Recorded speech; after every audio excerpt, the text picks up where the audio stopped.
हाँ जी स्टूडेंट्स, तो आज की क्लास में हम अपना नेक्स्ट थ्योरम कर रहे हैं। बच्चे मोस्ट इंपॉर्टेंट थ्योरम है, तो बी केयरफुल, पेपर में आने के चांसेस बहुत ज़्यादा हैं। तो एक एक बात को बड़े ध्यान से सुनिएगा इस थ्योरम के अंदर।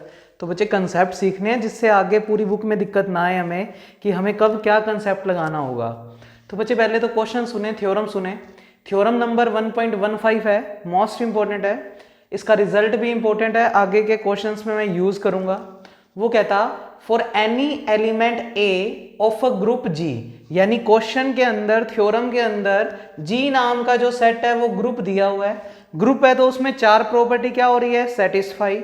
और वो कहता उसमें से अगर कोई ए नाम का आप एलिमेंट लोगे तो उसके लिए एक प्रॉपर्टी प्रूव करो कि ऑर्डर ऑफ ए और order of x inverse a x हमेशा क्या होता है, इक्वल। हमें ये दोनों चीजें इक्वल प्रूव करनी है, बस इतना सा पूछा गया है। गिवन सिर्फ इतनी सी बात है कि जी एक ग्रुप है और ए उसका कोई ना कोई एलिमेंट है। अच्छा, यहाँ पर ये जो एक्स इनवर्स एलिमेंट है वो भी किसके हैं, जी के। अब तुम कहोगे एक्स इनवर्स तो लिख ही नहीं रखा जी में। बच्चे जी ग्रुप दिया हुआ है, एक्स जी में से आ रहा है। अगर एक्स जी में से आ रहा है तो जो भी एलिमेंट जी में है, और क्योंकि जी ग्रुप है तो इनवर्स प्रॉपर्टी सेटिस्फाई। तो अगर एक्स जी में है तो एक्स का इनवर्स यानी एक्स इनवर्स भी किस में होगा ही होगा, जी में होगा ही होगा। यानी ओवरऑल ए भी जी में है, एक्स भी जी में है, एक्स इनवर्स भी जी में है, ये तीनों टाइप के एलिमेंट जी के अंदर प्रेजेंट है। तो आपको लाइन ये शो करनी है कि ऑर्डर ऑफ ए और order of x inverse a x आपस में क्या होंगे, इक्वल। अब बच्चे कल मैंने जाते जाते आपको एक नोट बताया था कि अलजेब्रा में हमें कभी भी किन्हीं दो चीजों को इक्वल प्रूव करना है तो आप हमेशा दो केस बनाएंगे, एक बार ए को बी में कंटेन और एक बार बी को ए में कंटेन। अगर प्रूव कर पाए तो बच्चे फिर दोनों केसों से वो दोनों क्या हो जाएंगे, इक्वल। वो कंसेप्ट था सेट्स के लिए। अब यहां पर तो हमें ऑर्डर प्रूव करना है, और आपने अभी तक ऑर्डर के बारे में इतना तो देख ही लिया होगा कि ऑर्डर एक नंबर है। भैया आप जी का ऑर्डर निकालते हो तो इसका मतलब नंबर ऑफ एलिमेंट काउंट करते हो, या उसके अंदर किसी एलिमेंट्स के ऑर्डर निकालते हो तो वो भी एक नंबर आता है ना, एक न्यूमेरिकल वैल्यू आती है। तो बच्चे अगर मुझे ये वाला ऑर्डर और ये वाला ऑर्डर इक्वल प्रूव करना है तो इसमें भी मैं सेम कंसेप्ट लगाने वाला हूं। क्या यूज करूंगा, मैं कह दूंगा मेरे अपनी तरफ से कि इसका ऑर्डर मान लो कुछ भी n है और इसका ऑर्डर मान लो कुछ भी m है। भाई हमें पता है कि किसी भी एलिमेंट्स के जो ऑर्डर होते हैं वो एक नंबर होता है। किसी का ऑर्डर 3 आता है, किसी का 4 आता है, किसी का 5 आता है। तो हमने कह दिया हमारे हिसाब से शायद इसका ऑर्डर कोई n क्वांटिटी है और इसका जो ऑर्डर है वो m है। और किसी भी तरीके से मैं n और m को क्या प्रूव कर दूंगा, इक्वल। अगर n और m इक्वल आ गए तो बच्चे इसका मतलब n किसका ऑर्डर था, ऑर्डर ऑफ a का, और m किसका ऑर्डर था, order of x inverse ax का। अगर n और m हमने बराबर प्रूव कर दिए तो फिर ये दोनों भी आपस में क्या हो जाएंगे, इक्वल। बच्चे अलग अलग क्यों मान रहे हैं, क्योंकि इक्वल तो हमें प्रूव ही करना है। तो हमने अपनी तरफ से मान लिया कि शायद ये कुछ और है, ये कुछ और है, पर जब हमने अलग अलग माने बाद में जाकर वो अपने आप इक्वल बन गए। इक्वल बन गए इसका मतलब ये दोनों भी इक्वल रहे होंगे, और अगर ये दोनों इक्वल आ गए तो थ्योरम खत्म हो जाएगी। अब मेरे को इस पूरी थ्योरम में n और m को क्या प्रूव करना होगा, इक्वल, जिसमें से n मैंने अपनी तरफ से इसका ऑर्डर माना है और m भी मैंने अपनी तरफ से इसका ऑर्डर माना है। और n और m को इक्वल प्रूव करने के लिए मैं थोड़ा सा बता देता हूं, किन्हीं भी दो चीजों को प्रूव करने के लिए, क्योंकि ये नंबर है, सेट की बात नहीं हो रही, नंबर्स की बात हो रही है, कंसेप्ट वही है। इन दोनों को इक्वल प्रूव करने के लिए मुझे थ्योरम में दो बातें प्रूव करनी पड़ेगी। पहले केस में मैं लेकर आऊंगा n less than equal to m, और दूसरे केस में लेकर आऊंगा m less than equal to n। वही बात जैसे कल मैंने नोट में कहा था कि अगर a और b को इक्वल प्रूव करना है तो आप a को b में बिठा दो और b को a का सबसेट प्रूव कर दो। अब यहाँ पर नंबर्स की बात हो रही है, क्योंकि n और m क्या है, एक कोई भी नंबर हो सकता है, ऑर्डर कोई भी चीज न्यूमेरिकल वैल्यू होती है ना। तो अगर इन दोनों को इक्वल प्रूव करना है तो हमें दो केस प्रूव करने पड़ेंगे। एक केस में रिजल्ट ये आना चाहिए और एक केस में रिजल्ट ये आना चाहिए। अगर आ गया तो इधर ये कह रहा है मैं बड़ा हूं, m कहता मैं बड़ा हूं n से, और इधर n कहता मैं बड़ा हूं m से। तो ये दोनों बातें तभी पॉसिबल हो सकती है जब दोनों क्या हों, इक्वल हो। और जैसे ही ये दोनों चीजें प्रूव हो गई तो n और m बराबर आ गए। n और m बराबर आ गए तो n किसका ऑर्डर है, ऑर्डर ऑफ a का, m किसका ऑर्डर है, order of x inverse ax का। दोनों क्या प्रूव हो गए, इक्वल। ये तो बाद में करेंगे वो काम। अब मेन बच्चे पहले लिखने का तरीका, सबसे पहले गिवन जी हमें क्वेश्चन में क्या दिया हुआ है, ग्रुप। कोई ए एलिमेंट है जो कहाँ से आ रहा है, ग्रुप जी से। प्रूव, टू प्रूव, सिद्ध करना है हमें, ये लाइन इक्वल प्रूव करनी है। और मैंने तुम्हारे लिए लिख दिया, पेपर में ये लाइन नहीं लिखनी। हम इस रिजल्ट को प्रूव करने के लिए याद रखेंगे कि we will prove this theorem by 2 cases, यानी हमें ये 2 केस बनाकर इस थ्योरम को क्या करना होगा, प्रूव। ये पूरी अलजेब्रा में रहेगा, जब भी किन्हीं 2 चीज़ों को इक्वल प्रूव करना होगा तो हमेशा हम 2 केसों में काम करेंगे। अच्छा, तो ये तो तुम्हारे लिए हिंट के लिए। अब इस लाइन को भी प्रूव करने से पहले अपनी तरफ से ही एक फॉर्मूला मैंने इसमें प्रूव करके दिखाया कि वो फॉर्मूला बिल्कुल सही है। उसका लॉजिक तुम्हें बाद में पता लगेगा, क्योंकि इन दोनों को जब इक्वल प्रूव करेंगे तो उसके लिए हमें एक चीज़ की ज़रूरत पड़ेगी, और वो चीज़ हमने पहले शो करके दिखाई। तो बच्चे ध्यान से सुनना, इस रिजल्ट को प्रूव करना है, कंसेप्ट हमें पता है कि हमें कहीं ना कहीं 2 केस बनाकर प्रूव करना पड़ेगा, पर वो काम तो हम बाद में करेंगे। उससे पहले हमें इस थ्योरम में किसी चीज़ की ज़रूरत पड़ने वाली है, उसकी प्लानिंग। तो ये तुम्हें पेपर के लिए याद रखना पड़ेगा, पर ये ईजी काम है। तो देखो मैंने कैसे प्रूव किया। तो फर्स्ट ऑफ ऑल, सर्वप्रथम हम सिद्ध करेंगे, first of all we will prove x inverse a x की होल पावर n बराबर होता है एक्स इनवर्स, तो एज इट इज, ये जो n पावर है वो सिर्फ किस पे लगेगी, a पर, और ये x एज इट इज। ये अपनी तरफ से रिजल्ट प्रूव करना है, ये याद रखना पड़ेगा पेपर वाले दिन तुम्हें कि हमें इस थ्योरम में ये चीज पहले अलग से प्रूव करनी है। ये फॉर्मूला मैंने अपनी मर्जी से कुछ मान लिया, अब अपनी मर्जी से मान लिया तो पहले जस्टिफिकेशन करना पड़ेगा कि ये रिजल्ट सही है भी या नहीं, क्या पता गलत हो, मैंने गलत लिख दिया हो। तो पहले मैं ये शो करूंगा कि ये जो मैं फॉर्मूला अपनी मर्जी से लिख बैठा हूं, क्या ये रिजल्ट ट्रू है भी या नहीं। यानी जब हम किसी ब्रैकेट की पावर ये n करते हैं तो ये n पावर सिर्फ a पर लगती है, बाकी दोनों पर कोई इफेक्ट नहीं आता। मैंने अपनी तरफ से एक फॉर्मूला बनाया, अब मैं जस्टिफाई कर रहा हूं पहले कि ये जो फॉर्मूला मैंने बनाया है वो बिल्कुल सही है। अब बनाया क्यों, क्योंकि ज़रूरत पड़ेगी जब मैं इसको 2 केसों से प्रूव करूंगा तो उसमें मुझे इस चीज़ की ज़रूरत पड़ेगी, इसलिए मैं पहले इस चीज़ को प्रूव करके देख रहा हूँ। तो मैंने लिखा first of all we will prove, सबसे पहले हम इस फॉर्मूले को चेक करेंगे कि ये फॉर्मूला जो हमने अपनी तरफ से लिखा है क्या वो सही है भी या नहीं। For all n belongs to capital N, यहाँ पर ये जो पावर में स्मॉल n लिखा हुआ है वो कहाँ से बिलोंग कर रहा है, n से, नेचुरल नंबर से। प्राकृत संख्याएं कहाँ से शुरू होती है, 1 से। तुमने छोटी क्लासेस में मैथमेटिकल इंडक्शन मेथड पढ़ा हुआ है। मैथमेटिकल इंडक्शन मेथड क्या करता है, किसी भी फॉर्मूले की जस्टिफिकेशन को बताता है कि वो फॉर्मूला सही है भी या नहीं। और उसको प्रूव कैसे करते थे हम सबसे पहले n इक्वल टू 1 के लिए उस फॉर्मूले को ट्रू करके दिखाते थे कि वो n बराबर 1 के लिए बिल्कुल सही रिजल्ट दे रहा है, 2 के लिए सही दे रहा है। अगर 1 के लिए 2 के लिए सही दे दे तो फिर हम कहते थे किसी k के लिए भी ये ट्रू होगा, और फिर k+1 के लिए ट्रू करके दिखाते थे। और अगर ऐसा कर पाते थे तो फिर हम कहते थे कि वो फॉर्मूला सभी प्राकृत संख्याएं यानी सभी नेचुरल नंबर के लिए बिल्कुल सही है। तो बच्चे मैंने लिखा इसके बाद we will prove this result by mathematical induction method. इस रिजल्ट को मैं जस्टिफाई कर रहा हूं कि सही है या नहीं, किस मेथड से, मैथमेटिकल इंडक्शन, गणितीय आगमन के सिद्धांत से हम लोग सिद्ध करने जा रहे हैं कि यह फॉर्मूला सभी नेचुरल नंबर के लिए सही है। यानी अगर आपके पास प्राकृत संख्याएं दी हुई है 1 2 3 4 5 तो उनके लिए ये रिजल्ट हमेशा ट्रू है, सही है। उसको कैसे प्रूव करेंगे, तो लिखा मैंने we will prove this result is true for n equal to 1। अब हम सबसे पहले n बराबर 1 के लिए शो करके दिखाएंगे कि ये रिजल्ट बिल्कुल सही है, ये बिल्कुल करेक्ट लिखा हुआ है। तो देखें सबसे पहले LHS बुला ली, n का मान सबसे पहले कितना पुट कर रहे हैं, 1। तो आपने n का मान 1 रख दिया। जैसे ही आप n का मान 1 रखोगे तो इस पूरे ब्रैकेट की पावर 1 हो गई।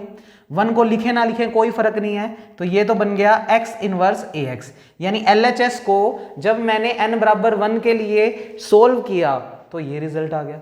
अब RHS और देख लेता हूँ, RHS बुला ली, n का मान कितना लिया हमने, 1, n का मान 1 रख दो।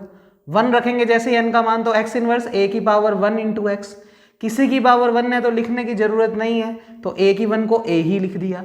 चेक करो, जो काम LHS में आया है n बराबर 1 के लिए, वही काम n बराबर 1 के लिए RHS में आया है, यानी LHS और RHS ने सेम रिजल्ट दिया। अगर LHS और RHS ने सेम रिजल्ट दिया, इसका मतलब आप कह सकते हो कि ये जो मैंने फॉर्मूला लिखा है वो n बराबर 1 के लिए बिल्कुल सही है, क्योंकि LHS और RHS से सेम रिजल्ट आ रहे हैं। तो हमने लिखा so this result is true for n equal to 1।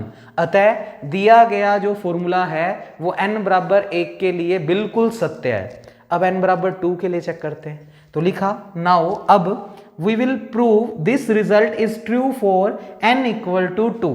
अब हम n बराबर 2 के लिए सिद्ध करेंगे कि ये फॉर्मूला बिल्कुल सही है। तो वही प्रोसीजर, LHS बुला लो, LHS बुला लिया। n का मान कितना मानना है इस वक्त 2, तो n का मान 2 रख दिया, ये रख दिया। किसी ब्रैकेट की पावर 2, इसका मतलब ये चीज 2 बार मल्टीप्लाई में है, तो हमने x इनवर्स ax को कितनी बार लिख दिया, 2 बार। भाई बेस से मैं पावर जोड़ोगे वापस 2 ही बन जाएगी ना, तो पावर 2 को ब्रेक करके 2 बार लिख दिया। अब क्योंकि जी क्वेश्चन में क्या है, ग्रुप, अगर ग्रुप है तो उसमें 4 प्रॉपर्टी सेटिस्फाई है, तो एसोसिएटिविटी लगा सकते हैं। तो लिखा बाय एसोसिएटिविटी, ब्रैकेट शिफ्ट कर दिया किसके ऊपर, x और x इनवर्स के ऊपर। तो देखो ये x इनवर्स a तो चल ही रहा है, x इनवर्स पे ब्रैकेट शिफ्ट हो गया और ये ax चल ही रहा है। अब क्योंकि जी ग्रुप है तो उसमें इनवर्स लो भी लगेगा। इनवर्स लो क्या होता था, element into inverse is equal to identity, बहुत बार कर चुके हैं। तो x इनवर्स को क्या लिख दिया, e, तो x इनवर्स को लिखा e, a चल ही रहा है, x इनवर्स चल ही रहा है, ax चल ही रहा है। फिर क्योंकि जी ग्रुप है तो आइडेंटिटी लॉ भी लगेगा, तो element into identity is equal to element, यानी a into e is equal to a। ये सब चीजें तुम्हें लिखवा रखी हैं बच्चे। तो लिखा रीजन में by identity law a into E को क्या लिख दिया, a। तो बच्चे ये x इनवर्स चल ही रहा है, ये वाला a इंटू ई तो बन गया a, यानी e खत्म हो गया, और साथ में चल रहा है ax।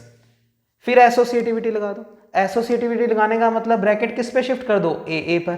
अब इधर कंफ्यूज मत होना, ये ब्रैकेट्स कैसे जा रहे हैं कोई फर्क नहीं पड़ता बच्चे, प्रॉपर्टीज कंटिन्यू भी लग रही है, बस 1 बाय 1 लगा दी मैंने, ठीक है। बाय एसोसिएटिविटी ब्रैकेट ए पर शिफ्ट कर दो, दोनों के बेस सेम है, पावर जुड़ जाएंगी, तो a और a मल्टीप्लाई होकर क्या बनेगा, a स्क्वायर। तो x इनवर्स चल ही रहा है, a स्क्वायर और x। LHS सोल्व कर दी, इससे ज़्यादा सोल्व करने की हमारी हिम्मत नहीं है। अब हमने RHS को बुला लिया। RHS में भी हमने n का मान कितना पुट किया, 2। अगर n का मान 2 रखोगे तो x inverse a square x। Check करो जो LHS में मान आया है वही मान किस में आया है, RHS में, यानी LHS और RHS बराबर आ गए। इसका मतलब so this result is also true for n equal to 2। हमने n बराबर 1 के लिए भी शो किया ये फॉर्मूला बिल्कुल सही है, n बराबर 2 के लिए भी शो किया ये फॉर्मूला बिल्कुल सही आ रहा है। तो फिर मैथमेटिकल इंडक्शन क्या कहता है कि आप किसी k के लिए ट्रू मान लो, k यानी कोई भी नंबर 4, 5, 6, 7 कुछ भी हो सकता है। तो हमने लिखा now let this result is true for n equal to k। अब हमने अपनी तरफ से मान लिया, मैथमेटिकल इंडक्शन लिख लेना यहां पर, bye induction method. Induction method की हेल्प से अब हम एज्यूम कर सकते हैं, इंडक्शन मेथड होता क्या था, 1 के लिए ट्रू करो, 2 के लिए करो, और फिर किसी k के लिए ट्रू मान लो कि k के लिए ये रिजल्ट बिल्कुल सही है। तो हमने लिखा so this result is true for n equal to k by induction method.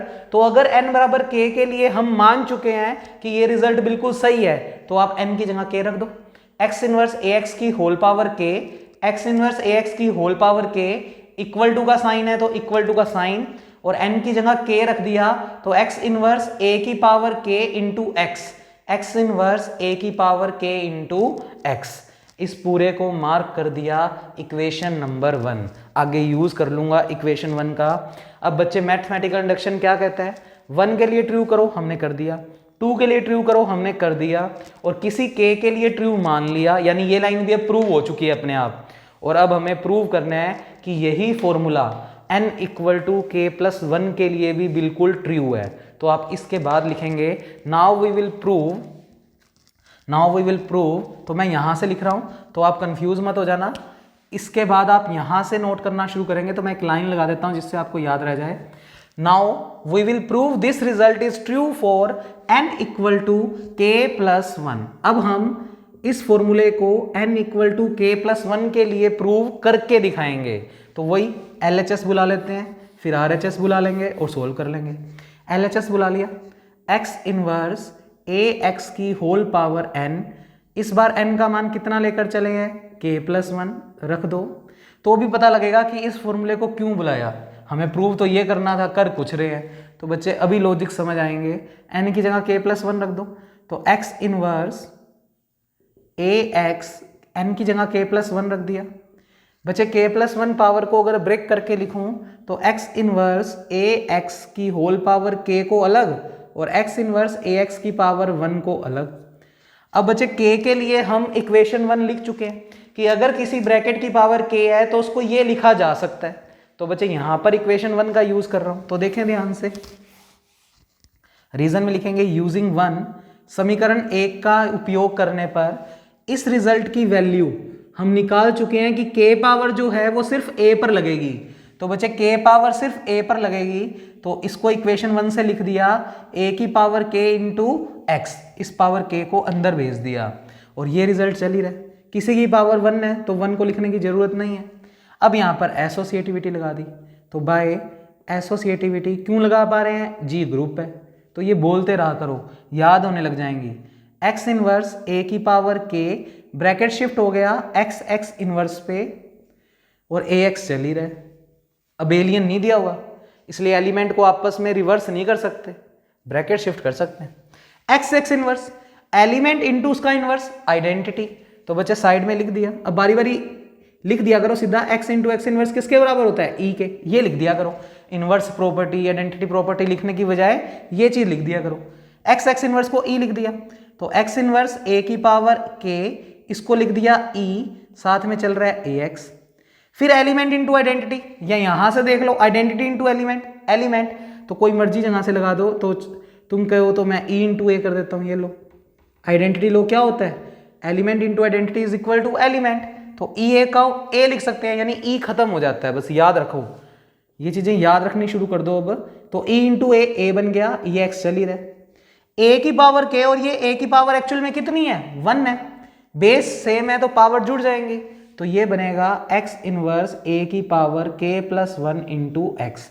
LHS solve हो चुकी है, RHS को बुलाते हैं और उसको भी n बराबर k प्लस 1 के लिए देख लेते हैं। अगर LHS बराबर RHS आ गई तो काम बन जाएगा। तो देखें ध्यान से, now RHS is equal to, तो मैं RHS बुला रहा हूं।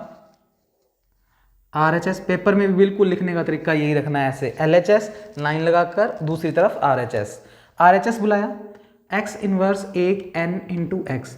तो बुक से देख पा रहे हो बच्चे, बिल्कुल डिफरेंट काम करवाया जा रहा है आपको, बहुत अच्छा करवाया जाएगा। बस रेगुलरिटी जरूरी है आपकी, पढ़ना रेगुलर पड़ेगा। मेरी भी रेगुलरिटी जरूरी है कि मैं भी वीडियो आपको लगातार भेजूं, कोशिश रहती है बच्चे। बस वही है, क्योंकि आपस में बच्चों का माहौल नहीं है, सामने बच्चे नहीं हैं, तो फिर थोड़ा सा इंटरेस्ट कम हो जाता है, क्योंकि ग्रुप थ्योरी है, शक्लें देख कर ही मजा आता है बच्चे कि आपको क्या समझ में आ रहा है क्या नहीं। अब इधर थोड़ी सी प्रॉब्लम रहती है, पर मैं कोशिश करूंगा अपने आप में कि रेगुलर वीडियोस आपको भेजूं। n बराबर k प्लस 1 रख दो, तो x इनवर्स a की पावर k प्लस 1 रख दिया n की जगह। तो बच्चे चेक करें, LHS और RHS बिल्कुल सेम आ रहे हैं, तो आप यहाँ पर लिख सकते हैं, क्योंकि LHS is equal to RHS। तो बुक से आप देख सकते हैं बहुत डिफरेंट तरीके से लिखवाया जा रहा है, थ्योरम वैसी ही करवाई जा रही है, पर वहाँ पर ये लाइनिंग मिसिंग है, क्या कर रहे हैं ये कुछ नहीं बताया हुआ, तो ये चीज़ें तुम्हें अब याद होने लग जाएंगी। LHS और RHS बराबर आ गई, so this result is true for n equal to k plus 1। तो हमने n बराबर k प्लस 1 के लिए भी जस्टिफाई कर दिया कि ये फॉर्मूला बिल्कुल सही है, ये फॉर्मूला बिल्कुल सही है। अब अगर k प्लस 1 के लिए भी सही आ गया, इसका मतलब आप 4 लो, 5 लो, 7 लो, सभी नेचुरल नंबर के लिए ये फॉर्मूला बिल्कुल सही है। तो इसके बाद बस आप सीधा लिख सकते हैं, so for all natural n belongs to capital N, ये रिजल्ट बिल्कुल सही है। x इनवर्स ax की होल पावर n में ये जो पावर n है वो सिर्फ a पर लगेगी, तो x इनवर्स a की पावर n इंटू एक्स। अब ये रिजल्ट आ चुका है हमारे पास आगे की थ्योरम को प्रूव करने के लिए।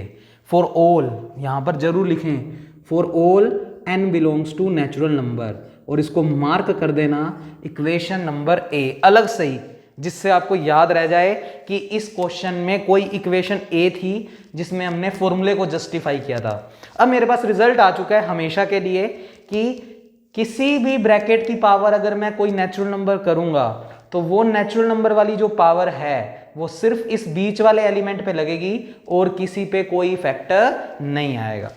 अब पता लगेगा कि ये फॉर्मूला क्यों प्रूव किया, हमारी थ्योरम तो ये थी। अब लिखते हैं इसके बाद, तो इसके बाद लिखना स्टार्ट कर रहे हैं। तो बच्चे यहाँ तक हमने ये रिजल्ट ले आए कि मैं इस प्रॉपर्टी का यूज कर सकता हूं, मैंने बिल्कुल शो करके दिखा दिया, ये बिल्कुल फॉर्मूला सही है सभी नेचुरल नंबर के लिए, यानी नेचुरल नंबर 1 हो, 2 हो, 3 हो, 4 हो, 100 हो, लाख हो, करोड़ हो, उन सब के लिए ये चीज़ बिल्कुल सही है। अब कंसेप्ट पे आते हैं बच्चे। अपने को तो इन दोनों चीज़ों को इक्वल प्रूव करना है। इक्वल प्रूव करना है तो पहले डिफरेंट मान लेते हैं। डिफरेंट क्या मान लेते हैं? इसका ऑर्डर n मान लेते हैं, इसका ऑर्डर m मान लेते हैं, और फिर n और m को क्या प्रूव कर देते हैं? इक्वल। और अलजेब्रा में दो चीज़ों को इक्वल प्रूव करने के लिए कितने केस बनाने होते हैं? 2। तो अब ये वाली कहानी पूरी करने वाले हैं बच्चे, उससे ये चीज़ बराबर प्रूव हो जाएगी। तो मैं सारा मिटो रहा हूँ, ये फॉर्मूला याद रखना है, इसको नीचे पड़ा रहने देता हूँ, और अब अपने अपनी थ्योरम पे काम कर रहे हैं। तो लिखा हमने इसके बाद, तो जिन दो चीज़ों को इक्वल प्रूव करना है अपनों ने उनको पहले डिफरेंट मान लिया। भाई हमने कह दिया हमारे हिसाब से तो ये इक्वल नहीं है, इनकी वैल्यू अलग अलग है, बाद में अपने आप जाकर ये इक्वल बनेंगे लॉजिकल तरीके से। तो हमने लिखा लेट ऑर्डर ऑफ ए, यानी जिन दो चीज़ों को इक्वल प्रूव करना था उनको डिफरेंट मानकर चल रहे हैं। तो ऑर्डर ऑफ ए तो कितना मान लिया? n, एंड जो दूसरा बंदा दे रखा है उसका ऑर्डर अपनी तरफ से मान लिया कुछ अलग, कितना मान लिया? m। n और m जस्ट नंबर है, क्योंकि ऑर्डर एक नंबर होता है। आपने बहुत सारे क्वेश्चंस किए हैं, हर एक एलिमेंट का ऑर्डर भी निकाला था, तो वैल्यू ही आ रही थी ना, एक न्यूमेरिकल डाटा आ रहा था। तो आपने इसका ऑर्डर n मान लिया, इसका ऑर्डर m मान लिया। एक प्रॉपर्टी करवाई हुई है, साइड में लिख देता हूं तुम्हारे लिए, तुम भी लिख ही लेना। अगर किसी चीज का ऑर्डर कुछ दिया होता है तो आप उस रिजल्ट को लिख सकते हो, ये एलिमेंट लिखो, उसके ऊपर ये वाली पावर लगा दो और इक्वल टू में e। बहुत बार कर चुके हैं थ्योरमों में। तो बच्चे इस प्रॉपर्टी का यूज यहां पर करते हैं, तो देखना ध्यान से। पहले मैं इनको मार्क कर रहा हूं इक्वेशन नंबर 2। तुम्हारे पास इक्वेशन नंबर 1 तो वो थी मैथमेटिकल इंडक्शन, वो अब कहीं भी यूज नहीं होने वाली। एक तो ये इक्वेशन ए यूज होने वाली है, तो इसको याद रखना। इसको मैं मार्क कर रहा हूं इक्वेशन नंबर 2, इसको मैं मार्क कर रहा हूं इक्वेशन नंबर 3, ठीक है। अब इसमें अगर ऑर्डर ऑफ एलिमेंट यानी ये वाली प्रॉपर्टी लगा दें तो क्या लिखा हमने? By definition of order of an element. इसे ऑर्डर ऑफ एन एलिमेंट की डेफिनेशन बोलते हैं अवयव की कोटि की परिभाषा से। हाँ जी, इस चीज को इस रिजल्ट से क्या लिख सकते हैं? a की power n is equal to e। इसको मार्क कर रहे हैं इक्वेशन नंबर 4। इसमें भी यही वाली लगा दी प्रॉपर्टी, तो बारी बारी लिखने की जरूरत नहीं है। इसको और इसको कंपैरिजन करो, तो बच्चे a की जगह ये वाला पूरा एलिमेंट है और बराबर में n की जगह कितना है? m। तो ये रिजल्ट कहता है कि ये जो ब्रैकेट में चीज है उसको यहां लिखो, ये जो यहां पर है वो चीज पावर में लिखो और इक्वल टू e लिख दो। तो बच्चे ये बीच में जो ब्रैकेट में है उसको लिखो यहां पर x इनवर्स ax की पावर, ये जो चीज होती है वो पावर में जाती है, तो ये जो चीज है वो पावर में जाएगी और इक्वल टू में क्या लिखना होता है? e। तो बच्चे इसमें भी यही वाली प्रॉपर्टी यूज कर दी, तो इसमें भी ये वाला रिजल्ट यूज करके लिखा और इसमें भी ये वाला रिजल्ट यूज करके लिख दिया। तो बच्चे इस रिजल्ट को लिखना सीखो। ये जो ब्रैकेट में चीज होती है उसको यहां लिखो, ये जो चीज होती है वो पावर में लिखो।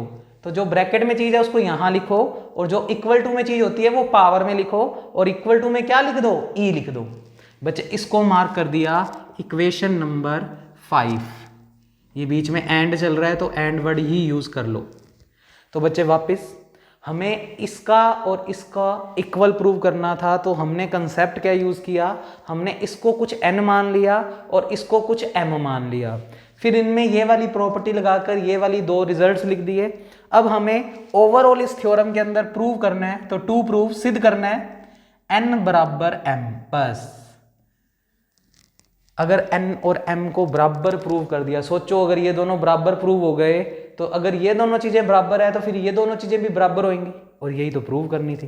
तो बस n और m को बराबर प्रूव करना है। और अपनी कॉपी में हिंट के लिए आप जरूर लिखना, इन दोनों को बराबर प्रूव करने के लिए अपने दो केस बनाकर काम करेंगे। पहले केस में अपने लेकर आएंगे n less than equal to m, और दूसरे केस में लेकर आएंगे m less than equal to n। ये अपनी कॉपी में हल्का सा लिख लेना कि ये काम अब करने वाले हैं। पर अपने पेपर के हिसाब से कैसे लिखेंगे, तो लिखा हमने नाउ केस फर्स्ट में हम लोग प्रूव करने वाले हैं to prove n less than equal to m। ये लेकर आने वाले हैं कि n जो है वो m से छोटा या m के बराबर है। पहले ये लाइन लेकर आएंगे हम, कोई मर्जी केस कर सकते हो इन दोनों में से, मैं पहले ये वाला कर रहा हूं। अब बच्चे n less than equal to m note मत करना साथ साथ, क्योंकि हो सकता है जब प्रूव कर रहे हैं तो ये वाला केस गलती से प्रूव हो जाए, एक बार देख लेना। तो बच्चे कोशिश है n less than equal to m लाने की, और उसको लाने के लिए अपनों ने एक छोटी सी बात का यूज किया। वो छोटी सी बात क्या, अपने यहां आ गए। ध्यान से देखो, ये अपने रिजल्ट प्रूव कर चुके हैं x इनवर्स ax की होल पावर n को लिखा जा सकता है इस चीज के इक्वल। अब बच्चे अगर इस चीज के, चलो इसका नहीं करो यूज, पहले इसको यूज करवा लेते हैं। तो मैंने इस रिजल्ट को प्रूव करने के लिए इसको बुला लिया। तो देखना ध्यान से, फ्रॉम इक्वेशन फिफ्थ, तो ये चीजें थोड़ी थोड़ी याद रखनी पड़ेगी, जब एक बार कर लोगे तब याद हो जाएंगी। इसको बुला लिया x इनवर्स ax की whole power m equal to कितना चल रहा है e। मैंने इक्वेशन 5 को बुला लिया बच्चे। इस रिजल्ट को प्रूव करने के लिए इक्वेशन 5 की हेल्प ले ली। अब इक्वेशन 5 को बुलाने के बाद ध्यान से देखना, इस पूरे ब्रैकेट की पावर क्या है m। अरे m भी तो एक नेचुरल नंबर ही है। हर एलिमेंट का ऑर्डर तुमने जब निकाला था तब कभी माइनस में आए थे क्या ऑर्डर? नहीं आए थे। 1 आया था, 2 आया था, 3 आया था, 4 या 10, 100, 20, 50 एक नेचुरल नंबर ही आता है। तो ये m भी क्या है, एक नेचुरल नंबर। और नीचे लाइन लिख चुके हैं, कोई मर्जी नेचुरल नंबर ले लो, ये रिजल्ट हमेशा ट्रू है। तो आप यहाँ पर m को क्या कह सकते हो, क्योंकि m बिलोंग कर रहा है नेचुरल नंबर से, प्राकृत संख्या से। तो यूजिंग इक्वेशन a, समीकरण a का इस्तेमाल करने पर समीकरण a क्या बोलती है कि यहां पर अगर नेचुरल नंबर में 5 है तो यहां पर भी 5 लिख दो, n है तो n लिख दो।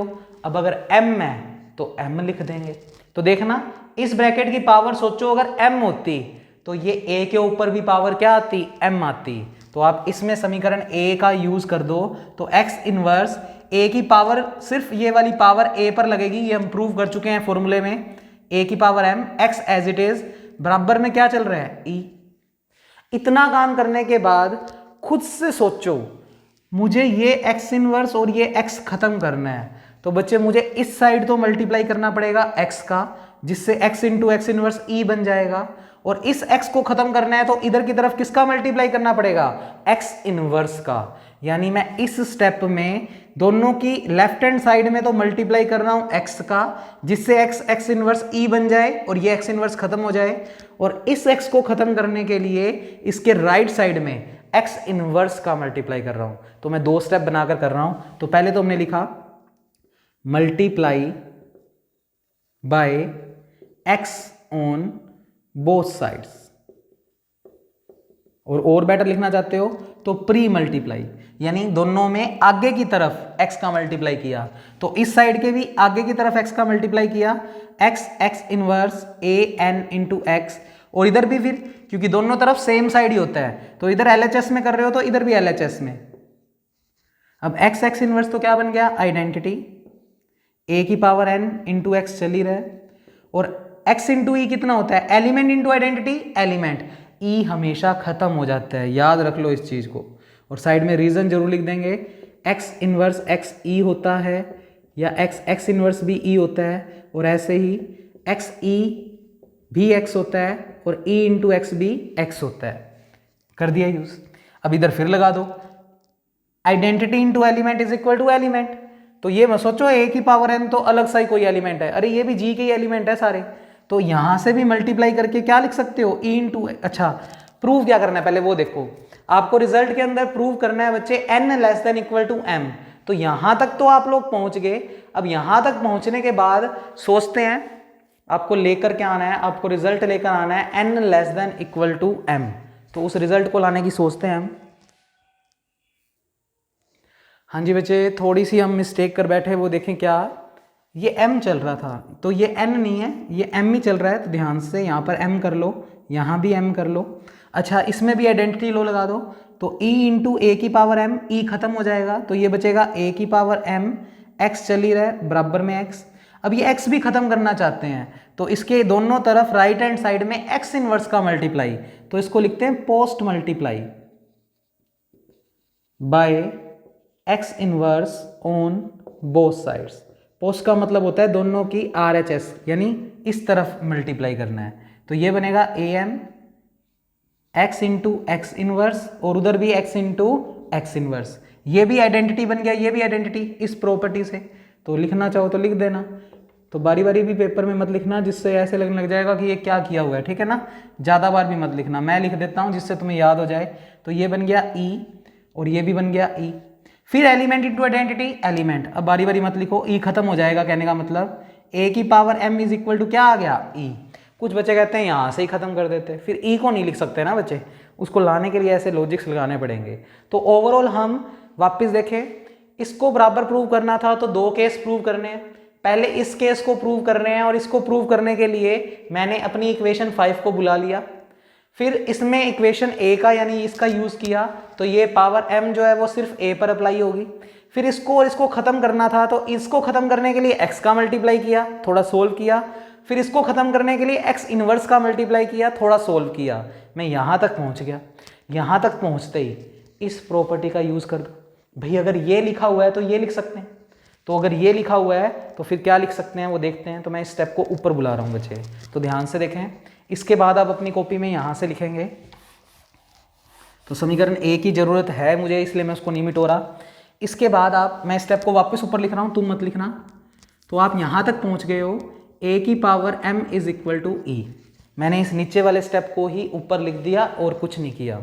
अब यहाँ से साइड में रिजल्ट का यूज़ कर देते हैं। अगर ये वाली प्रॉपर्टी, अगर ऐसा कुछ लिखा हुआ है तो आप इस रिजल्ट को लिख सकते हो order of a less than equal to, ये साइन याद रखना, मैंने नोट लगवाए थे आपको एक थ्योरम के अंदर, बराबर का नहीं। जब इससे ये रिजल्ट लिखते हो तो यहाँ पर ये साइन इंप्लीमेंट हो जाता है, जब इससे ये लिखते हो तो सीधा, पर जब इससे ये लिखते हो तो यहाँ पर फिर ये साइन यूज हो जाता है। उसका भी लॉजिक तुम्हें एक एग्जांपल में बताया था। तो order of a less than equal to, ये जो भी पावर होती है वो यहाँ लिखी जाती है, तो यहाँ लगाओ। तो ये ए है तो इसको भी ऑर्डर ऑफ ए करके लिख सकते हो, तो यहाँ लिखोगे ऑर्डर ऑफ ए, साइन ये वाला लगाओगे, जो चीज़ पावर में होती है वो यहाँ पर, तो यहाँ पर m है तो यहाँ पर m। और बच्चे ऑर्डर ऑफ ए की वैल्यू, ऑर्डर ऑफ ए की वैल्यू समीकरण 2 में कितनी दी हुई है n, तो यहाँ पर लिखेंगे हम यूजिंग 2, समीकरण 2 का उपयोग करने पर order of A, order of A किसके बराबर है, n के बराबर, तो तुम इसकी वैल्यू n रख दो, तो n less than equal to कितना आ गया m। बच्चे यही प्रूव करना था केस फर्स्ट में। तो बच्चे केस फर्स्ट में हमें ये लाइन शो करनी थी, हम लॉजिकल तरीके से करते करते यहाँ तक पहुँच गए। तो आपको याद क्या रखना पड़ेगा पेपर के लिए कि आपको इस वाली इक्वेशन को बुलाकर आगे सोल्व करना है। तो ये जब 2-3 बार पढ़ोगे ना याद हो जाएंगी। अब ये तो समझ आ रहा है ये किया क्या क्या है, तो बच्चे इसको याद तो तुम्हें करना पड़ेगा, पर 2-3 थ्योरम ही हैं जिनमें ऐसे कुछ स्टेप्स ध्यान रखने पड़ेंगे, बाकी सब तो अपने आप चलवाती रहेंगी। अब बच्चे केस सेकंड, तो अब नाउ केस सेकंड प्रूव कर रहे हैं, केस सेकंड टू प्रूव। अब हमें सिद्ध करना है, तो बच्चे इसको मार्क करना चाहें तो इक्वेशन बी मार्क कर दो। अब हमें प्रूव करना है m less than equal to n, तो बस थ्योरम खत्म होने वाली है बच्चे, अच्छा कंसेप्ट था। m less than equal to n prove करना है, तो आपको याद क्या रखना पड़ेगा, आपको इस समीकरण a को बुलाना होगा। तो आपने लिखा फ्रॉम इक्वेशन a, समीकरण a से इस रिजल्ट को एज इट इज बुला लो, x इनवर्स, ये प्रूव इसीलिए किया था। अब तुम्हें पता लगा ये क्यों लेकर आए थे, इसके b पार्ट को प्रूव करने के लिए, केस सेकंड को प्रूव करने के लिए हमें इस रिजल्ट की ज़रूरत थी, इसमें भी यूज़ किया है देखो रिजल्ट। तो इसलिए बच्चे यूं फालतू काम की काम नहीं किया, इस चीज़ का यूज़ करना पड़ा इस थ्योरम को प्रूव करने के लिए, बुला लिया। इसको बुलाने के बाद a की पावर n की वैल्यू गिवन है, a की पावर n इक्वल टू कितना गिवन है e, किस इक्वेशन में, इक्वेशन 4 में। तो हमने लिखा साइड में बाय इक्वेशन 4, समीकरण 4 से a की पावर n कितना दिया हुआ है e, तो इसकी वैल्यू रख दी। तो मैं आपके लिए राउंड कर देता हूँ, इस वर्ड की वैल्यू e रख रहा हूँ, पेपर में राउंड मत कर देना। a की पावर n तो e हो गया, e x चल ही रहा है। फिर बच्चे इसमें वही बात, identity into element is equal to element, तो ये तो बहुत बार लगा चुके हैं, ई खुद खत्म हो जाता है। फिर x into x inverse, inverse property से आइडेंटिटी, तो बस यहाँ सिर्फ इतना सा रीजन लिख देना, बाय इनवर्स लो, बस बारी बारी हर चीज लिखने की जरूरत नहीं है। एक्स इनवर्स एक्स कितना हो गया, ई, ये सारी वैल्यू किसके बराबर चल रही है, इस लाइन के, तो एक्स इनवर्स ए एक्स की whole power n equal to कितना आ गया, ई, ये हम प्रूव कर चुके हैं। अब इसी रिजल्ट का यूज कर रहा हूँ, तो साइड में लिखा, अगर कभी भी ऐसा कुछ लिखा हुआ है ए की power n equal to e, तो आप लोगों को पता है बच्चे ध्यान से, अगर ये लिखा हुआ है ए की power n equal to e, तो आप लिख सकते हो order of a less than equal to n. तो बच्चे देखना, ए की जगह ये वाली चीज है तो इसको लिखो ब्रैकेट में, तो इस चीज को लिखो ब्रैकेट में ऑर्डर के साथ x inverse a x, comparison कर लो ना इन दोनों का, ए की पावर एन इक्वल टू ई, ए की power n equal to e, तो उसको लिख सकते हो ऑर्डर ऑफ, इस पूरे के साथ ऑर्डर लगा दो, इस पूरे के साथ ऑर्डर लगा दो, लेस देन इक्वल टू का साइन लगा दो, और ये जो पावर होती है वो यहाँ पर, तो यहाँ पर पावर कितनी है n, तो ये पावर n आ गई यहाँ। अब बच्चे इक्वेशन नंबर 3 में देखो, इसकी वैल्यू कितनी है m, तो बच्चे यहाँ पर लिखेंगे यूजिंग 3, समीकरण 3 का उपयोग करने पर इसका मान m दिया हुआ है, तो आपके पास m less than equal to कितना आ गया n, इसको मार्क कर दो इक्वेशन नंबर C। बच्चे B में प्रूव किया कि m बड़ा है n से, जबकि C में प्रूव किया कि n बड़ा है m से। एक कहता मैं बड़ा, एक कहता मैं बड़ा, दोनों बातें एक साथ तभी पॉसिबल है जब दोनों क्या हों, इक्वल, क्योंकि ऐसा तो हो नहीं सकता कि वो बड़ा हो इससे और दूसरे में आ जाए वो दूसरे वाला बड़ा हो पहले वाले से। बस ये चीज़ें तो फिर तभी एग्जिस्ट कर सकती है जब ये दोनों इक्वल हो, तब ये कहते रहो कि जब तुम किस मर्जी को बड़ा कह लो, तुम दोनों आपस में एक्चुअल में हो क्या, इक्वल। तो आप यहाँ से क्या लिखोगे, फ्रॉम बी एंड सी, समीकरण बी और सी से ये बातें तभी एग्जिस्ट करेगी जब m और n क्या होंगे, n और m क्या होंगे, इक्वल। अब n का ऑर्डर हमने क्या माना था, ऑर्डर ऑफ a, और m किसका माना था, इसका, तो यहाँ पर साइड में लिखेंगे यूजिंग 2 and 3, समीकरण 2 और 3 का इस्तेमाल करने पर ये वैल्यू है ऑर्डर ऑफ a की, और ये वैल्यू है order of x inverse ax, और हमने सिद्ध कर दिया कि g का कोई मर्जी एलिमेंट हो उसके लिए ये रिजल्ट बिल्कुल ट्रू है। ऑर्डर ऑफ a हमेशा इक्वल आता है order of x inverse ax के। तो बच्चे आप लोग ये थ्योरम नोट करें। अब इसी के बिहाफ पे मैं क्वेश्चन करवाने जा रहा हूँ, तो जो भी डाउट आए बच्चे, आपको नंबर दे रखा है ऑडियो में, व्हाट्सएप पे ऑडियो नाम से ऑप्शन होता है, उसमें आप अपना बोल के बोला करें क्वेश्चन कि हम क्या पूछना चाहते हैं, क्योंकि अगर आप सिर्फ और सिर्फ इमेज भेज दोगे और अपनी तरफ से पता नहीं क्या ही पूछोगे तो मुझे नहीं पता लगेगा। ऑडियो में जैसे अपने अब यूज़ कर लो ना, समझ लो अपने ऑनलाइन ऐसे लाइव पढ़ रहे हैं, तो आपका कोई भी डाउट है तो आप व्हाट्सएप पे ऑडियो नाम से जो ऑप्शन होता है उस पर क्लिक करके उस पर अपनी आवाज़ जो भी क्वेश्चन पूछना चाहते हो वो पूछ के मैं भी आपको रिप्लाई उस ऑडियो कॉल के थ्रू ही कर दूंगा, जिससे आपको सारी बात समझ में आ जाए। अब रिजल्ट हम प्रूव कर चुके हैं ये होता है, तो इसी के भी आप पे एक एग्जाम्पल करने जा रहे हैं। तो बच्चे आपकी बुक में एग्जाम्पल नंबर 6 है, सेक्शन बी में आ सकता है, अच्छा ये सेक्शन सी में आ सकती है 12 मार्क्स में, तो थोड़ा ध्यान से इसको पढ़ लेना बच्चे, मैं मिटो रहा हूँ इसको। और अब जो रिजल्ट मैंने अभी अभी प्रूव करवाया है उसके बिहाफ पे एक क्वेश्चन है आपकी बुक के अंदर, वो हम कंप्लीट कर लेते हैं जिससे ये कंसेप्ट हमारा ख़त्म हो जाए। तो ये आप लोग पोज करके नोट कर लेना अगर नहीं किया पहले तो देखें बच्चे, एग्जाम्पल नंबर 6 है आपकी बुक के अंदर, तो ये चैप्टर ख़त्म हो जाएगा कल, उसके बाद हम सब ग्रुप शुरू करेंगे। If A is the only element, if A is the only element of order 2 in a group G, then show that ax is equal to xa for all x belongs to G। बड़ा simple सा question है, तो पहले लिख लेते हैं फिर इसको समझ लेते हैं। सॉल्यूशन गिवन तो है अपने को G एक ग्रुप है, तो ये क्वेश्चन है तो प्रूफ करके नहीं सीधा लिखेंगे G इज एनी ग्रुप। तो साथ साथ समझा रहा हूं, क्वेश्चन में G आपको ग्रुप दिया हुआ है और कहता सिर्फ A ही ऐसा एलिमेंट है जिसका ऑर्डर कितना दिया हुआ है, 2 दिया हुआ है। यानी जी के अंदर सिर्फ और सिर्फ ए नाम का एलिमेंट ऐसा एलिमेंट है जिसका ऑर्डर कितना है, 2। तो हमने लाइन लिखी and A is the only element. Only का मतलब केवल, यही एक एलिमेंट ऐसा है जिसका ऑर्डर 2 है। A is the only element of order 2, ये लाइन में गिवन है। इसका मतलब इस ए एलिमेंट का जो ऑर्डर है वो हमें कितना दे रखा है, 2 दे रखा है। इसको शब्दों में ये लिखा है कि ए एलिमेंट का ऑर्डर कितना दिया हुआ है, 2, और सिर्फ ए ही ऐसा एलिमेंट है जिसका ऑर्डर कितना है, 2। इसको मार्क कर दिया इक्वेशन नंबर 1। प्रूव करना है, देन शो दैट, तब सिद्ध कीजिए ए एक्स बराबर एक्स है। बस ये लेकर आना है। तो टू प्रूव, सिद्ध करना है ए एक्स बराबर एक्स ए। बस ये लाइन लेकर आनी है for all X belongs to G, जहां पर ये एक्स एलिमेंट भी कहां से आ रहे हैं, जी से आ रहे हैं। बस इस लाइन को इक्वल प्रूव करना है। उसके लिए अभी अभी जो थ्योरम की है बच्चे, उस रिजल्ट का यूज कर रहा हूं।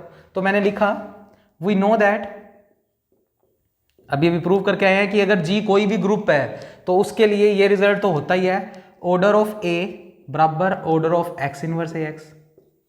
तो हमने क्या लिखा, हम जानते हैं कि ये चीज और ये चीज तो बराबर होती है, मतलब इसका ऑर्डर और इसका ऑर्डर हमेशा इक्वल होता है। अब क्वेश्चन में ऑर्डर ऑफ ए कितना दिया हुआ है, 2।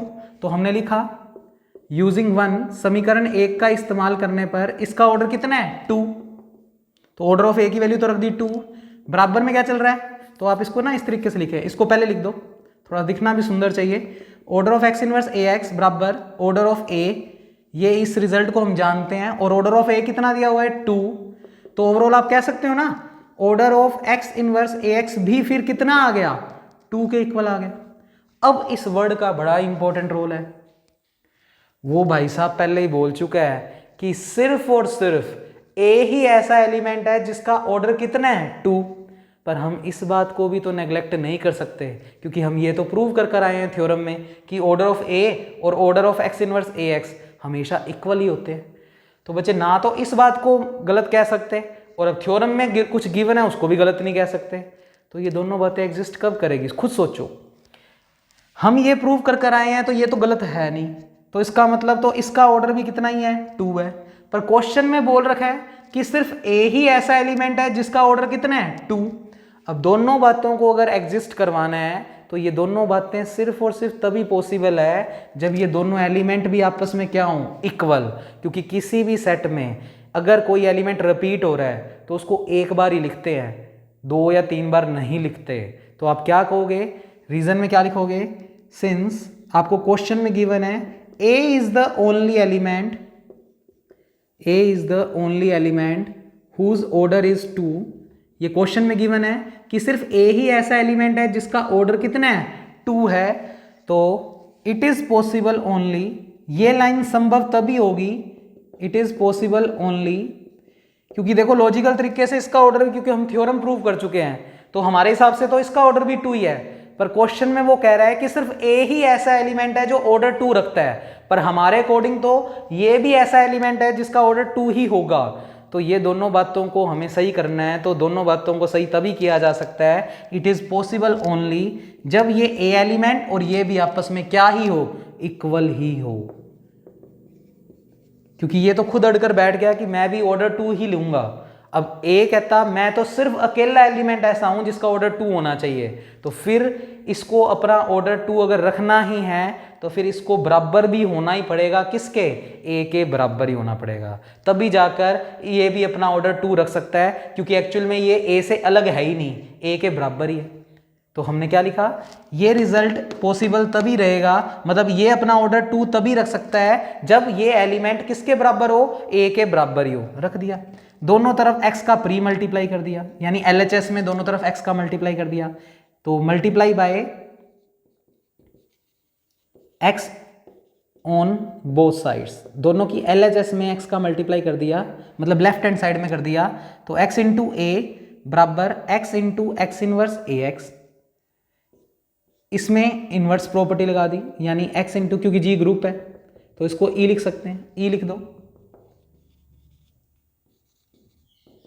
अब एलिमेंट इंटू आइडेंटिटी, एलिमेंट तो साइड में रीजन इसमें तो लिखने ही पड़ेंगे क्योंकि छोटी सी थ्योरम थी, तो इसको लिख दिया a, x चल ही रहा है, ये चल रहा है x से, यही हमें प्रूव करना था। तो बच्चे आज की क्लास में इतना इनफ है, इतना काम आप लोग पढ़ लेना, उसके बाद कल हम नेक्स्ट वीडियो में मिलेंगे। तो बच्चे अच्छी वीडियो थी ये, ध्यान से देख लेना। कोई भी डाउट हो तो ऑडियो ऑप्शन के थ्रू आप अपना डाउट पूछ लेना।